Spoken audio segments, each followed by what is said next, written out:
Mi vida se apaga, mi vista se oscurece. Solo me quedan recuerdos.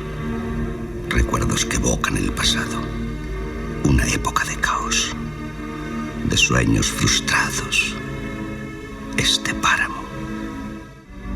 Para comprender quién era, hay que retroceder a otros tiempos, cuando el mundo funcionaba a base del combustible negro y en los desiertos surgían grandes ciudades de tuberías y acero.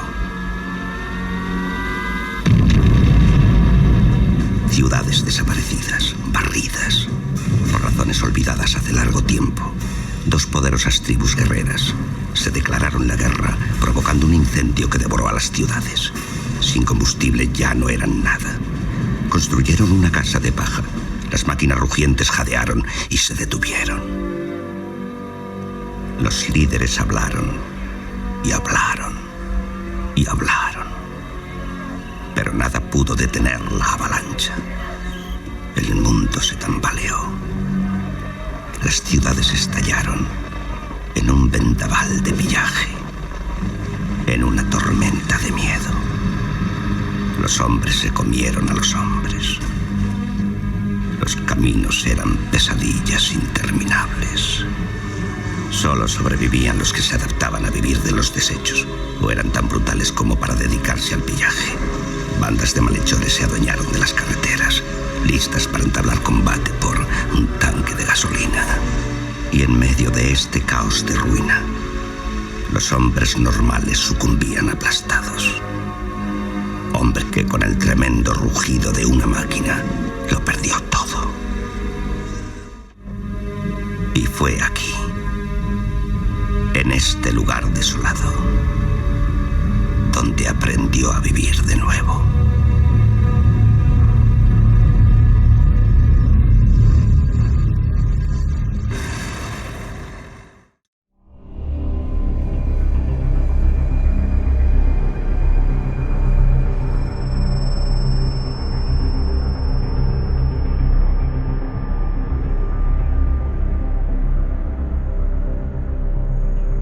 Diversos autores entienden que la situación global actual nos puede conducir hacia un colapso, tal como indica el profesor Antonio Turiel al pronosticar un colapso económico, social y ambiental ante la creciente crisis de los recursos energéticos.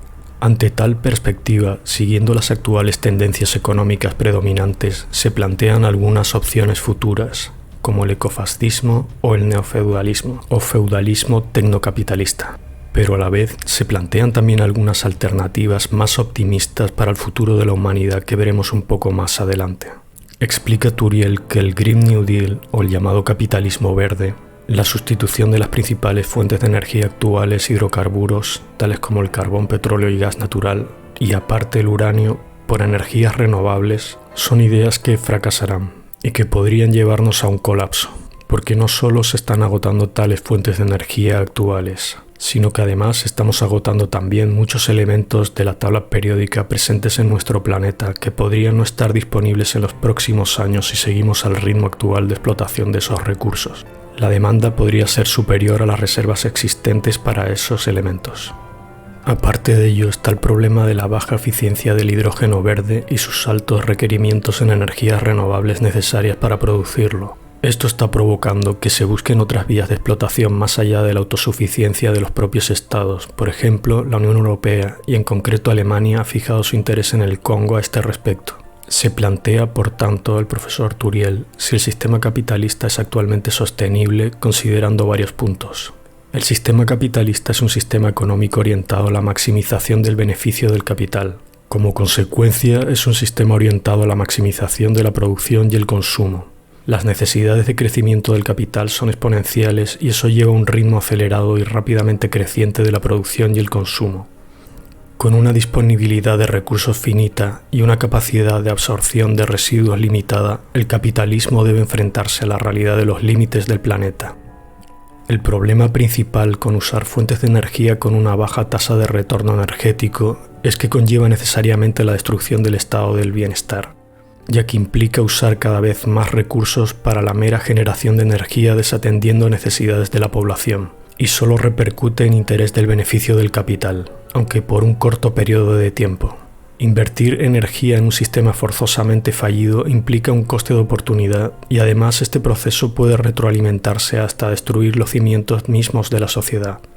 En parte, el modelo de la Industria 4.0 intenta paliar alguno de estos problemas, ya que pretende ser más productivo produciendo mucho menos, plantea también alternativas para reducir los stocks de productos o también la optimización de recursos energéticos o materias primas mediante la aplicación de nuevas tecnologías a los procesos productivos, aumentando también su eficiencia y flexibilidad. En cualquier caso, y como ya han expresado diversos economistas, el actual sistema capitalista ya da muestras de su agotamiento y podría dar paso en las próximas décadas a opciones tales como el llamado ecofascismo o el tecnofeudalismo. Una respuesta que aporta cierto movimiento por la transición ecosocial ante el colapso y que se asienta en la intuición de que para encarar el problema de la escasez no queda otro remedio que procurar un rápido descenso en el número de seres humanos que habitan el planeta es el llamado ecofascismo. Algo así implicaría la marginación, si no directamente el exterminio de buena parte de la población, bajo criterios unas veces religiosos, otras veces basados en un mero poder material y otras en hacer valer presuntas exigencias naturales, con la idea de trasfondo de que la Tierra no puede soportar más. Aunque puede resultar paradójica la asociación de la ecología y el fascismo, existen antecedentes ya en la Alemania de Hitler. Pues resulta que existía en la Alemania nazi un influyente grupo de presión ecologista entregado a tareas varias como la adoración de la naturaleza, el renacimiento de la vida rural o el vegetarianismo. Esa corriente fue el producto de la combinación entre el naturalismo y el nacionalismo. Se hacían además también vínculos entre la pureza racial y la pureza ambiental. Según Herbert Grull, habría que separar en virtud de una ley natural unas culturas de otras y privilegiar las que tienen mejores perspectivas en materia de supervivencia, pero con el agregado del autoritarismo y la represión. Biel expresó que esta combinación de nacionalismo, autoritarismo y admiración por líderes carismáticos, legitimada por una ecología mística y biologicista, es potencialmente catastrófica en el terreno social. Staudenmayer señala que la guerra librada con estos fundamentos no solo fue genocida, tuvo también un carácter ecocida, plasmado en un formidable ejercicio de violencia contra la naturaleza. Este fenómeno se dio también en la Italia fascista en forma de políticas de desarrollo ruralizantes y esfuerzos de reforestación, muchas veces ligados a una ideología nacionalista y racista. Karl Eimery explicó que estas políticas pueden reaparecer en años venideros, no ya de grupos ultramarginales, sino a través de algunos de los principales centros de poder político y económico, cada vez más conscientes de la escasez global que se avecina y firmemente decididos a preservar sus propios recursos mediante un proyecto de darwinismo social militarizado. Cabe señalar en este punto los vínculos importantes entre el nazismo y el racismo e imperialismo característico del siglo XIX. Eimery también mencionó que existía en el nazismo un programa asesino que ejecutaría a un pueblo superior y que otorgaría a este poder y bienestar a través de una agresión permanente, al tiempo que contrarrestaba la limitación de los recursos del planeta mediante el correspondiente sometimiento y diezmo de los pueblos esclavos. Susan George sugiere que, ante una crisis general, las más altas instancias habrían llegado a la conclusión de que la única forma de salvar el sistema es una estrategia de reducción de la población. Nos encontraríamos ante una suerte de respuesta biológica del gran capital que disfrutaría de un refrendo adicional rescatado por Eimery, para quien se está partiendo del presupuesto de que, gracias a las últimas innovaciones científico-técnicas, tan solo un 20% de la población planetaria basta para satisfacer toda la producción deseada de la economía mundial, con las consecuencias esperables. Para Milton Friedman, las secuelas del huracán Katrina en Nueva Orleans ofrecieron una oportunidad única para reformar de manera radical el sistema educativo, en la medida en que se levantaron muchos de los obstáculos que dificultaban las reformas deseadas. En este sentido, la reconstrucción de Haití ha sido también muy beneficiosa para muchas empresas privadas. La propia lógica del capitalismo verde, que concibe el medio ambiente como un negocio, encaja sin fisuras en estas consideraciones. Explica Taibo que si en el pasado la eutanasia de los pobres se justificaba sobre la base de las necesidades del capital, ahora se empieza a aducir, para cimentarla, un supuesto compromiso con el planeta y su preservación. Cierto es que los criterios de selección de quienes deben salvarse no son siempre claros, por mucho que sean, eso sí, intuibles. Entre los beneficiados estarán con seguridad muchos de los habitantes de los países ricos y las élites de los países del sur, y entre los perdedores la mayoría de los pobladores de los países pobres, las minorías foráneas, los ancianos y los discapacitados. Caben esperar medidas como la prohibición de la inmigración, de estricto control de nacimientos, de extensión del aborto y el infanticidio en el caso de malformaciones, de cierre de horizontes vitales para los ancianos y de eutanasia voluntaria. No interesarán quienes ni siquiera sirven como fuerza de trabajo o, lo que es casi lo mismo, quienes ni trabajan ni consumen. Cabe mencionar en este punto el caso particular de China, ya que algunos estudiosos entienden que en el mundo occidental las grandes empresas ponen trabas a cualquier aproximación seria a los elementos causantes del colapso, y cabría plantearse si China no tendría también este hándicap. China declaró que entre 2011 y 2015 la mayor preocupación de sus instituciones sería la calidad del desarrollo, procurando fórmulas que garantizasen un menor uso del carbón y una mayor eficiencia energética, pero los esfuerzos de las autoridades se han visto sobrepasados por el rápido y frecuentemente irracional crecimiento de la economía. Si bien buena parte de las emisiones chinas de CO2 corresponden a productos importados por los países occidentales. Rudolf Barrow piensa que la crisis debe ser resuelta en virtud de mecanismos autoritarios desplegados por un gobierno en salvación o por un Estado Dios. Sin embargo, se le ha criticado por Murray Bookchin que tal dictadura ecológica no solamente no sería ecológica, sino que acabaría con el planeta en provecho de unos pocos. Acarrearía la glorificación del control social, de la manipulación, de la cosificación de los seres humanos y de la negación de la libertad. Todo ello en nombre de la resolución de los problemas medioambientales. El concepto de neofeudalismo puede centrarse en la economía, aunque no se limita a ella. Entre los temas que se afirman asociados con la idea de neofeudalismo en la sociedad contemporánea se encuentran la estratificación de clases, la globalización, la política exterior neoconservadora, la inmigración masiva y la inmigración ilegal, las políticas de fronteras abiertas o las corporaciones multinacionales. Según Les Johnston, el enfoque teórico del neofeudalismo de Clifford Shearing ha sido influyente.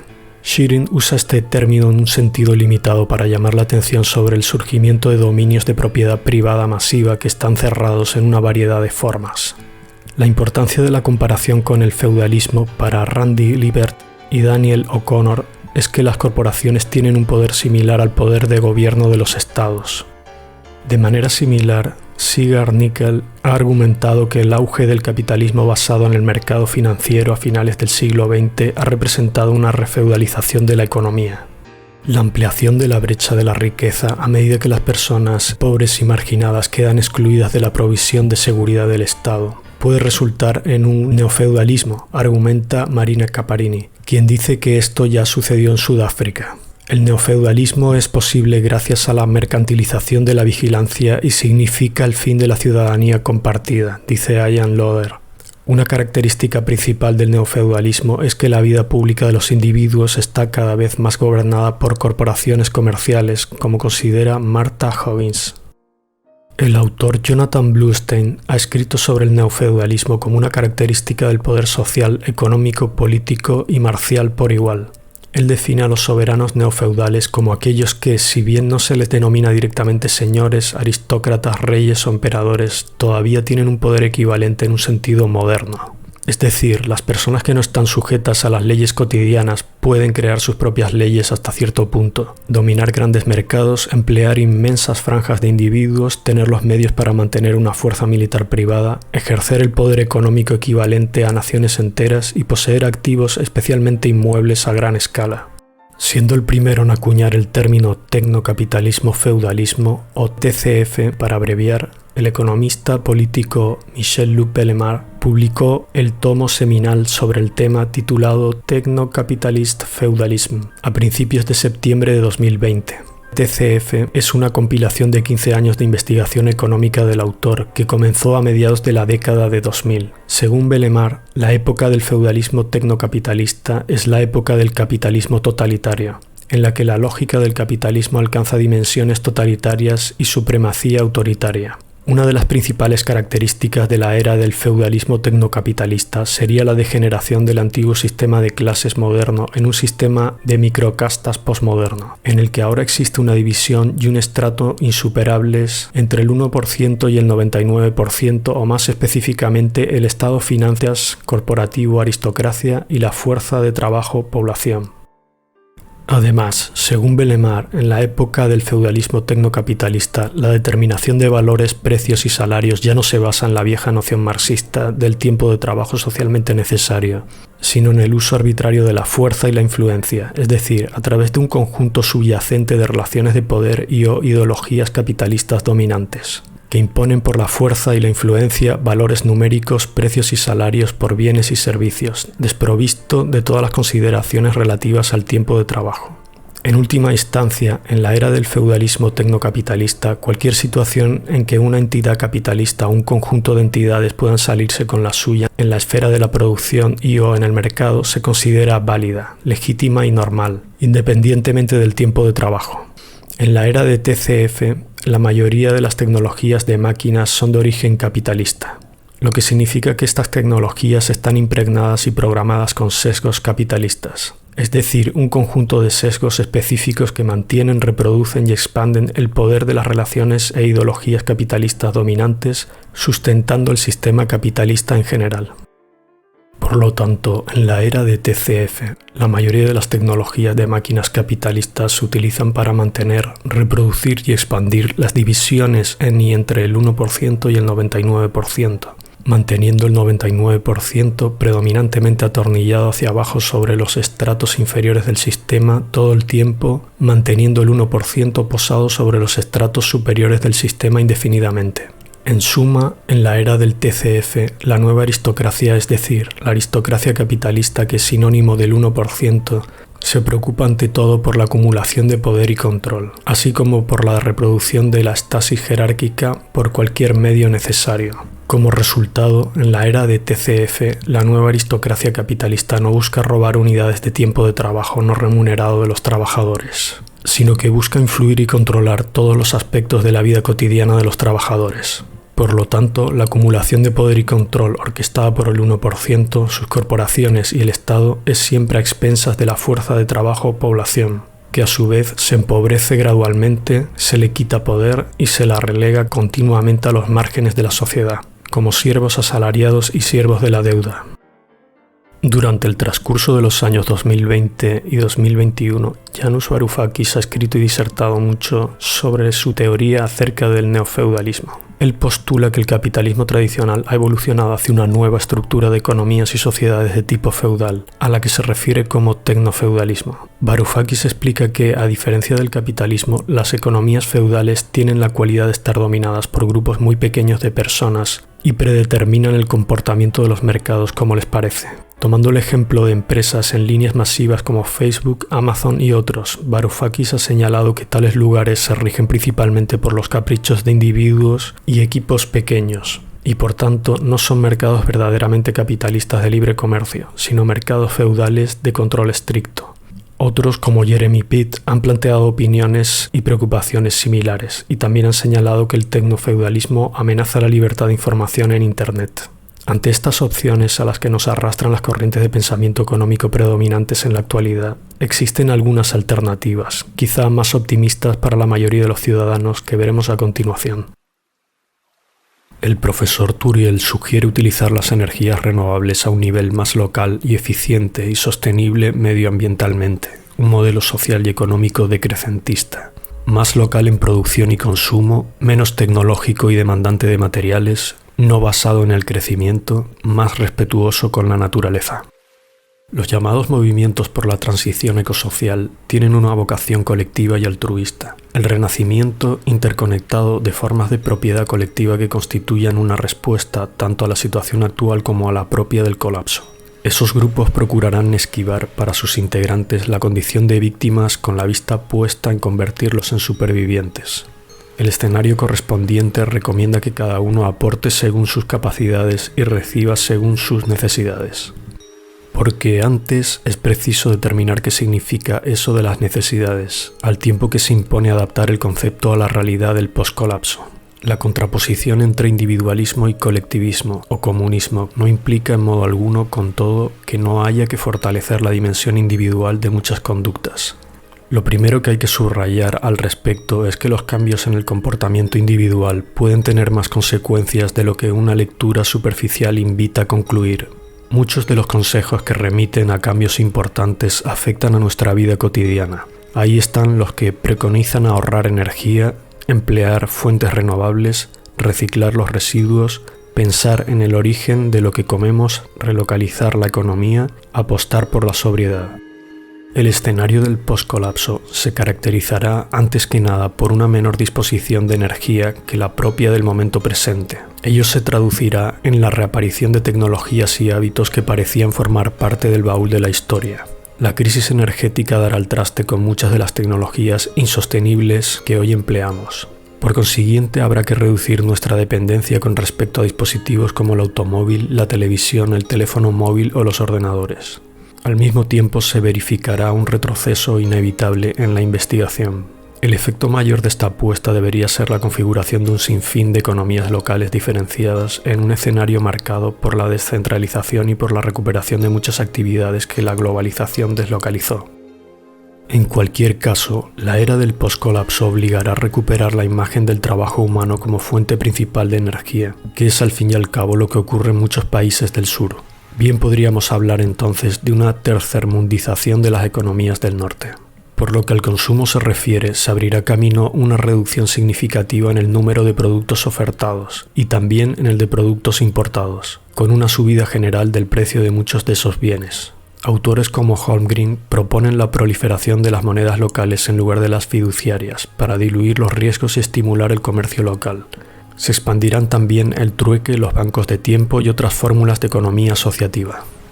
En cuanto a cuestiones como la sanidad, se impondrá la prevención, con primacía de la atención primaria. La calefacción cada vez más infrecuente hará aumentar la mortalidad. La conservación y la distribución de alimentos resultarán más difíciles.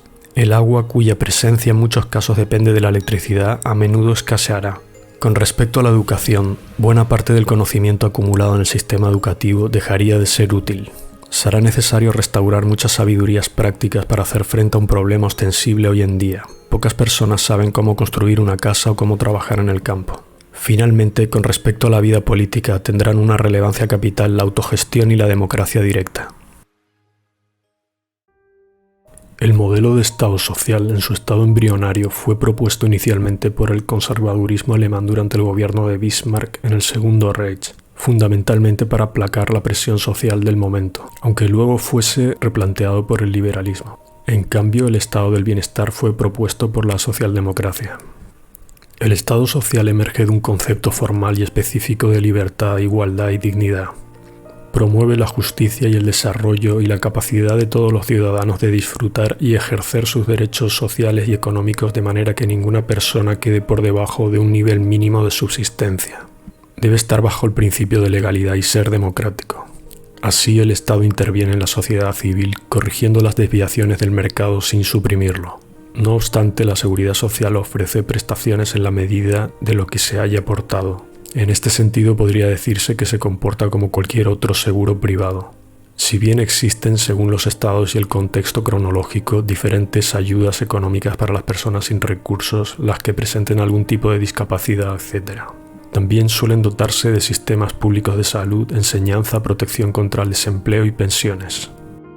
Un crecimiento económico continuado capaz de sostener el pleno empleo fueron los dos pilares sobre los que se levantó el estado del bienestar. El llamado estado del bienestar surgió tras la Segunda Guerra Mundial y perduró hasta 1972-73 con la crisis del petróleo, momento en que tuvo lugar su declive y progresiva desintegración hasta bien entrados los años 90 y primeros años del 2000, dependiendo de las circunstancias de cada estado en que se instauró. Existieron dos modelos fundamentales del estado del bienestar, el modelo británico y el modelo socialdemócrata sueco. El estado de bienestar británico se caracteriza en primer lugar por haber sido obra conjunta de laboristas y conservadores, lo que en buena parte explica las diferencias con el modelo socialdemócrata sueco. Los ingleses introducen el concepto de welfare state, el estado de bienestar que garantiza de la cuna a la sepultura unos ingresos mínimos que aseguren vivir con dignidad en todas las eventualidades que se presenten. enfermedad, invalidez, vejez, desempleo. De hecho, el modelo británico de estado de bienestar, que es el que se expande por el resto de Europa, reconoce diferencias en las prestaciones, pero con un mínimo intocable para todos que se considera parte indeleble de la dignidad humana. El modelo socialdemócrata, además de garantizar una vida digna, libre del temor a caer en la pobreza, pretende una distribución más equitativa de la renta nacional, como medio de llegar a una sociedad igualitaria. No solo la seguridad social se extiende a todos con un mínimo garantizado, como es el caso británico, sino que además pretende realizar la justicia social como finalidad constitutiva. El modelo británico de estado de bienestar, en cambio, no pretende modificar la estructura social, eliminando las diferencias entre las clases, aunque la parte más radical del laborismo lo llegase a postular. El fin último del estado de bienestar británico no es avanzar hacia el socialismo, sino impedir la revolución social que estallaría si una parte de la población fuese arrojada al desempleo y a la miseria. Más allá de las políticas predominantes neoliberales, van surgiendo otras visiones alternativas de la economía que conviene conocer, como por ejemplo el neokeynesianismo, el postkeynesianismo, el institucionalismo, la economía ecológica, la economía social, la economía del bien común, la economía psicológica, la economía basada en la teoría de la complejidad, etc. Todas estas alternativas aportan muchos enfoques, investigaciones y propuestas de diferente tipo al pensamiento y a la organización de la economía. Y por tanto no puede decirse que solo exista un único enfoque de los hechos económicos. Pero lo cierto es que las políticas neoliberales en los últimos tiempos han ido socavando el Estado social constantemente, y esto es algo que podemos observar en el ámbito europeo, y especialmente en el sur, donde pueden constatarse algunos hechos. Disminución de los salarios, aumento del desempleo, descenso de la ocupación, dilución de la protección social, reducción del gasto público social, privatización de las transferencias y de los servicios del estado del bienestar, reducción de los derechos laborales y sociales, reducción y privatización de las pensiones públicas, debilitamiento de la negociación colectiva y de los sindicatos. Para justificar las medidas que desencadenan estos hechos, diversos líderes políticos y económicos han realizado ciertas declaraciones aludiendo a cuestiones tales como que el modelo social europeo es insostenible, la disciplina fiscal de algunos estados ha sido irresponsable o que los particulares se endeudaron por encima de sus posibilidades. Curiosamente, en el caso particular de uno de los estados del sur como es España, la integración a la Unión Europea se realizó a costa de sacrificar el estado del bienestar, como muestra el siguiente gráfico. En Madrid, en la cumbre celebrada el 15 de diciembre de 1995, se acordó la puesta en marcha de la moneda europea común, y podemos ver cómo a partir de ese momento la diferencia en unidades de compra entre España y el promedio de la Unión Europea de los 15 comenzó a aumentar considerablemente. Posteriormente, en el año 2004, Zapatero ganó las elecciones generales y la diferencia comenzó a bajar hasta el crack del 2008, pero nunca recuperando el nivel al que se había llegado en el año 95. Aunque el déficit se pudo reducir de muchas maneras, en España se optó por reducirlo recortando el gasto público y particularmente el gasto social.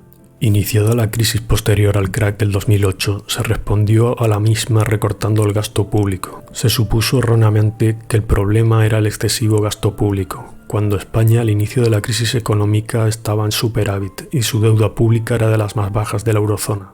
Hay que tener en cuenta que durante la expansión económica entre 1997 y 2007, determinada por la burbuja inmobiliaria, se bajaron los impuestos y el presidente Zapatero mantuvo estas políticas al llegar al poder. En consecuencia, creció el déficit estructural del Estado oculto por la expansión de los ingresos al Estado creados por la burbuja.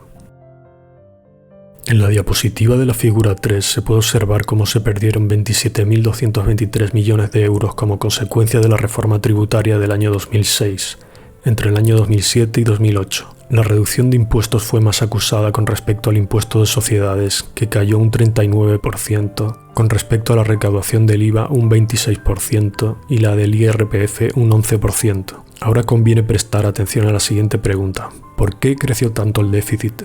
Considerando que el país se encontraba en una situación de superávit y repentinamente se llega a un déficit de un 11% del PIB. La respuesta está en que en España los impuestos son muy regresivos y los impuestos sobre el trabajo constituyen el capítulo que contribuye más a los ingresos del Estado. Por lo tanto, si hay un gran aumento del desempleo y una radical bajada de salarios, ello conllevará menos ingresos al Estado. Y por supuesto también si hay un descenso en la actividad económica. Entonces, si para corregir el déficit se intentase evitar recortes sobre el gasto público y particularmente sobre el gasto social, ¿de qué otra manera se podría corregir? Algunas medidas que propone el profesor Vicent Navarro en España son las siguientes. Mantener el impuesto de patrimonio. Anular las rebajas de los impuestos de sucesiones. Aumentar el impuesto de sociedades de las grandes empresas al 35% para empresas que ingresen más de 1 millón de euros al año. Corregir el fraude fiscal de las grandes fortunas, la banca y las grandes empresas que representa el 71% de todo el fraude fiscal. Establecer un impuesto a las transacciones financieras. Reducir la inversión en equipamiento militar. Reducir la economía sumergida a 10 puntos. Aumentar el porcentaje de empleo público para equipararlo al de los países más desarrollados del norte. Aumentar los impuestos a las rentas más altas. Theodore Roosevelt dijo una vez, si este país ha de avanzar realmente por el camino de la justicia social y económica, debe haber un nuevo partido de principios nacionales y no fraccionados. Un partido en el que los líderes nacionales y los verdaderos líderes de los estados estén realmente de acuerdo. Un partido en cuyos consejos el pueblo sea supremo. Un partido que represente en la nación y en los diversos estados la misma causa. La causa de los derechos humanos y de la eficiencia gubernamental. En la actualidad, los dos viejos partidos están controlados por políticos profesionales en interés de las clases privilegiadas, y aparentemente cada uno de ellos ha establecido como ideal de desarrollo empresarial y político un gobierno basado en el despotismo financiero, templado por la eliminación de oponentes políticos. Tanto los demócratas como los republicanos representan el gobierno de los muchos necesitados, pero representados por políticos profesionales en interés de unos pocos ricos. Esto es un gobierno de clase, y un gobierno de clase de un tipo peculiarmente insano. Theodore Roosevelt fue el primer presidente en establecer un impuesto a las rentas más altas del 15%. Posteriormente, tras el crack del 29, Delano Roosevelt, un año después de llegar a la presidencia en 1934, fue mucho más lejos, llegando a imponer un impuesto del 79% para aquellos ciudadanos que ganasen más de 5 millones de dólares al año, y a ellos se sumó un impuesto del 70% para herencias con un valor superior a los 50 millones de dólares. Con ello, la tasa de desempleo bajó de un 25% a un 10%. Posteriormente, tras ganar las elecciones en 1936, llegó a subir este porcentaje con motivo de la Segunda Guerra Mundial hasta un 81% en 1942.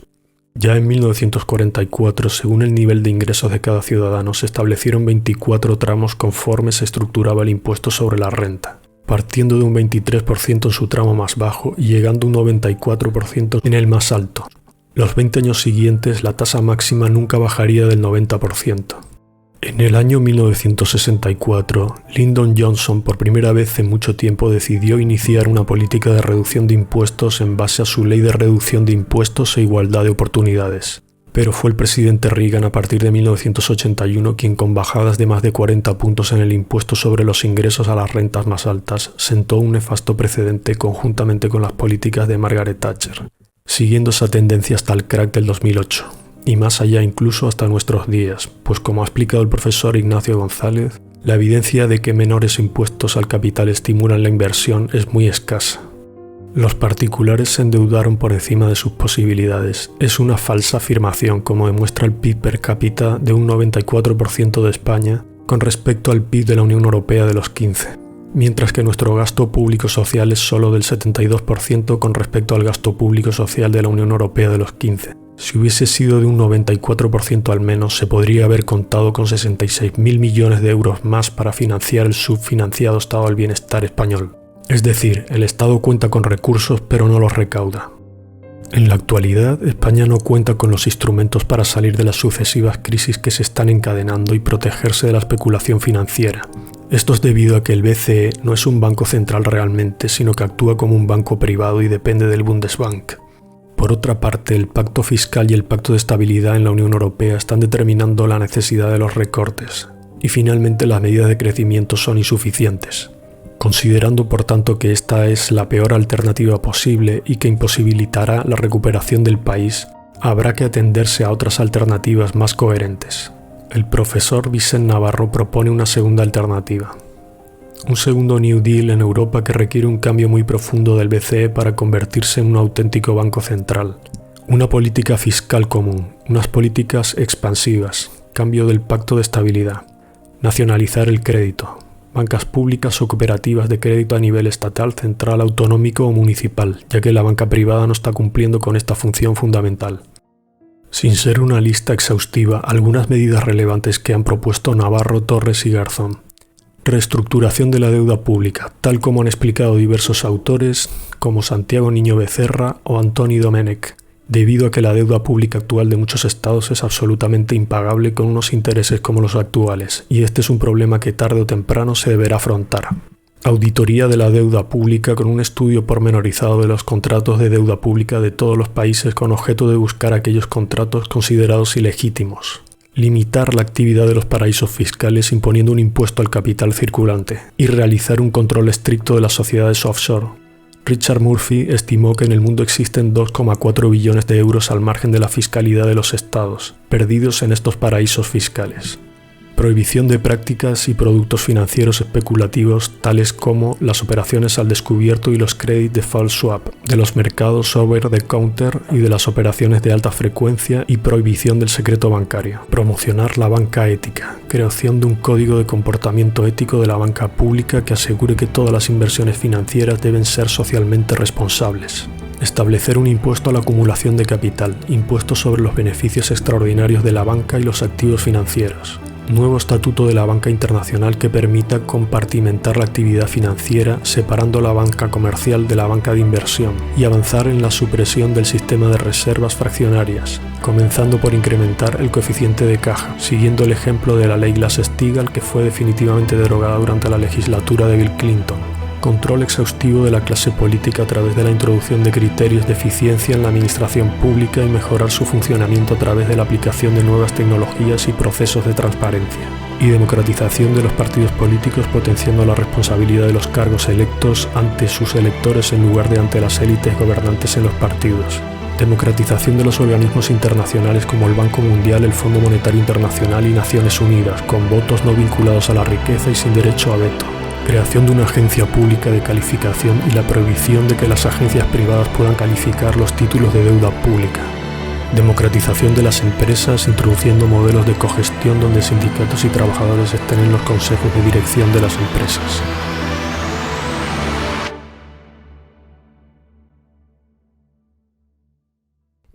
¿Puede resucitar una civilización tecnológica? Hay gente, y yo me incluyo entre ellos, que creo que no.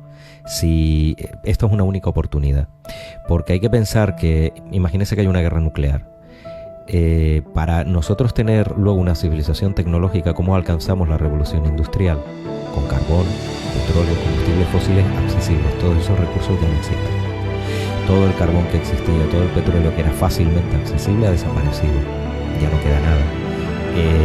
Y claro, no se le puede pedir a una civilización, pues no sé, se puede llegar al desarrollo del Imperio Romano, de la China de los Han, cosas así, pero más allá yo creo que no, porque no van a tener los recursos para desarrollar una civilización industrial, y ya costó que nuestra civilización llegase a la revolución industrial.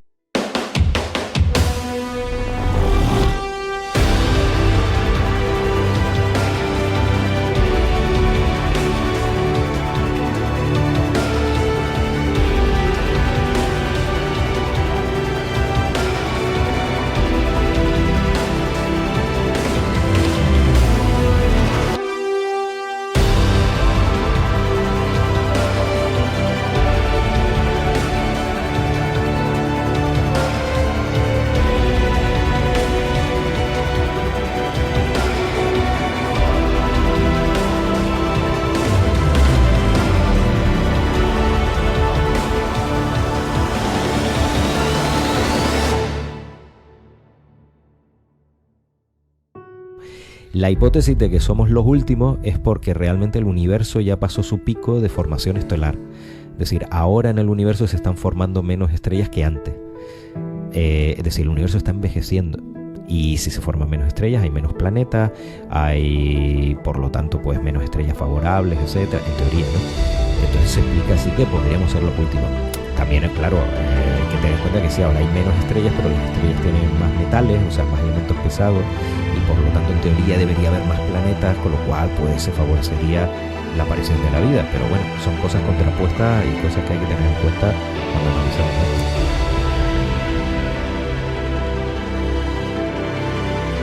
we can, and must, use some curiosity and intelligence to look at the stars.